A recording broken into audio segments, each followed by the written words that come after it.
Beredar di media sosial tawuran pelajar menggunakan senjata tajam di Jalan Cikuni Raya, Bekasi, Jawa Barat. Sejumlah pelajar yang berboncengan sepeda motor turun ke jalan dan mencegat pelajar lain yang sedang melintas. Peristiwa ini mengundang kengerian pengguna jalan maupun warga Bekasi. Aparat Polres Bekasi kemudian menelusuri para pelaku dan menangkap 6 pelajar. Setelah diperiksa, video tawuran tersebut diambil pada bulan Juli lalu. Ke-6 pelajar yang diperiksa kemudian dipertemukan kepada orang tua dan meminta maaf atas perbuatan mereka yang meresahkan. Setelah dilakukan pembinaan dan menandatangani surat pernyataan untuk tidak mengulangi perbuatannya, para pelajar kemudian dipulangkan. Diupload oleh masyarakat tanggal 7 Oktober. Dari hasil penyidikan yang ada, kita menjumpai yang ada di dalam video tersebut. Nah, inilah yang kita hadirkan tadi. Syukur alhamdulillah tidak ada menjadi korban dalam kejadian itu. Pihak kepolisian Polres Metro Bekasi Kota tidak melakukan penahanan kepada para pelajar karena tidak ada korban jiwa dalam peristiwa tawuran Juli lalu. Ke-6 pelajar ini direncanakan akan dijadikan duta anti tawuran untuk menyampaikan pesan kepada teman-temannya agar tidak ada lagi tawuran pelajar.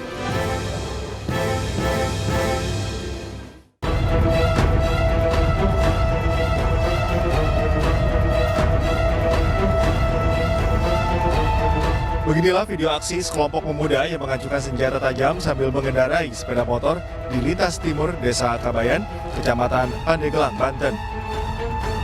Belum diketahui waktu kejadian tersebut.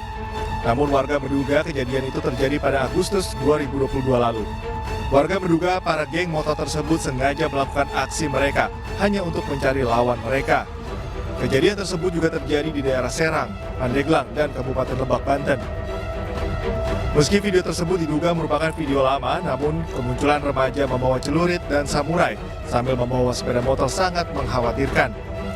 Mereka khawatir dengan nasib anak-anak remaja mereka yang tengah belajar di sekolah. Baik, terkait masalah kemunculan geng motor yang muncul di media sosial yang sedang melaksanakan keliling kota Pandeglang, bahwa itu video yang sudah lama. Kemudian kita sudah tindak lanjuti dengan berkoordinasi dengan pihak dinas pendidikan, kemudian dengan kepala sekolah yang ada di Pandeglang. Kami dari kepolisian mengajak kepada kepala sekolah, guru-guru agar memantau siswa-siswinya yang ada di sekolah. Warga berharap pihak kepolisian segera menangkap para geng motor. Apalagi aksi mereka berada di jalanan yang mudah terpantau pihak kepolisian. Dari Pandeglang, Banten, Iskandar Nasution, iNews melaporkan.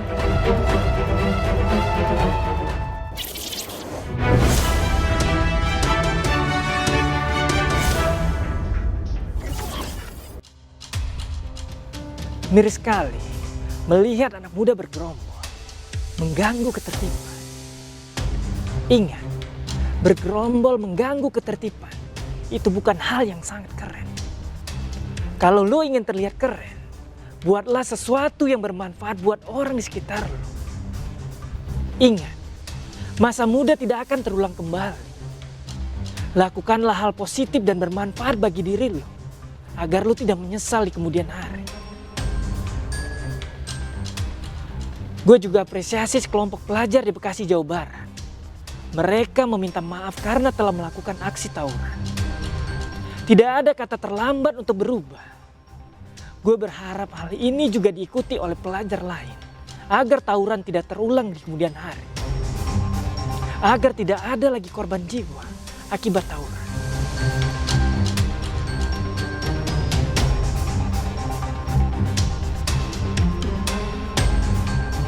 Gue juga punya informasi buat lo. Harga yang murah, rasa yang gurih membuat banyak orang tergiur untuk membeli jajanan di pinggir jalan. Namun gue ingatkan, ada sejumlah oknum pedagang yang berbuat nakal untuk mendapatkan keuntungan lebih. Salah satunya oknum pedagang cilok yang mencampurkan bahan dagangannya dengan bahan-bahan berbahaya dan tidak layak konsumsi. Jajanan pinggir jalan sudah menjadi bagian yang tak terpisahkan dari kehidupan masyarakat. Memiliki rasa yang gurih, berwarna cerah, dan harganya pun relatif murah, membuat masyarakat tertarik untuk mengkonsumsi jajanan di pinggir jalan. Namun tahukah Anda bahwa tidak semua jajanan pinggir jalan aman dikonsumsi? Masih banyak penjual makanan nakal yang mencampur dagangannya dengan bahan kimia berbahaya seperti boraks. Padahal bahan ini masuk ke kategori bahan yang bersifat toksik alias beracun. Sebut saja namanya cocol. Setelah negosiasi dan lobi yang berliku, Cocol akhirnya bersedia untuk memperlihatkan proses pembuatan cilok boraks dagangannya. Sebelum proses produksi, Cocol mengajak kami berbelanja bahan-bahan untuk membuat cilok, termasuk boraks. Menurut Cocol, boraks yang didapatinya tidak dijual bebas. Penjual boraks hanya akan memberikan barang tersebut kepada pembeli langganan atau orang yang dikenalnya saja. Usai membeli boraks, Cocol kemudian membeli bahan-bahan lainnya, seperti tepung sagu, terigu, penyedap rasa, dan lain-lain di warung langganannya. Apa aja nih bang? Bahannya bang? Ini sagu sama tepung terigu teh. Tepung terigu ya? Sama Boraknya nih bang? iya bonaknya itu teh. Berapa di segini bang? Itu 15.000 teh. 15.000 ya? Iya. Seperempat ini? Seperempat. Wih, banyak juga ya bang? Iya. 1 bulan mah cukup teh. 1 bulan ya? Iya. Sudah 3 tahun Cocol menggantungkan hidupnya dengan berjualan cilok keliling. Sejak pandemi COVID-19 melanda, dagangan Cocol turun drastis. Alasan inilah yang membuat Cocol menggunakan boraks untuk dagangannya. Ya pakai borak kan biar lebih awet aja teh. Biasanya 2 hari kan bisa jadi 3 hari, 4 hari gitu. Dan mungkin nggak robah lagi gitu, teksturnya sama aja gitu sama yang baru. Mungkin bisa jadi lebih gurih gitu teh. Apa dulu nih bang? Terigu dulu teh. Ini rencananya mau bikin berapa banyak nih bang? Bikin itu kan ada sisaan teh. Paling bikin 100 biji dulu teh. 100 biji. Sisaan yang jualan abang yang nggak Iya. habis gimana? Iya ada sisaan yang nggak habis teh. Abang jual lagi tuh? Iya jual lagi teh. Nggak apa-apa aja bang? Nggak apa-apa teh, kan masih bagus juga. Masih bagus. Kan pakai ini, pakai borak biar awet. Nggak basi tuh bang? Nggak basi kalau pakai borak mah teh. Bahan-bahan yang digunakan Cocol untuk membuat cilok sebenarnya tak jauh berbeda dengan pedagang lainnya. Hanya saja, Cocol menambahkan boraks. Senjata andalan ini sengaja Cocol tambahkan agar cilok buatannya lebih kenyal dan tentunya tahan lama. Takaran penggunaan boraks pun tak ada patokan pasti. Semuanya terserah Cocol. Nah sekarang baru pakai borak teh. Berapa banyak ini boraknya teh? Kira-kira tergantung banyak kita bikinnya teh. Ini abang ngarang sendiri atau gimana nih? Pakai Ngarang. boraknya segitu takarannya bang? Ngarang kalau takaran mah.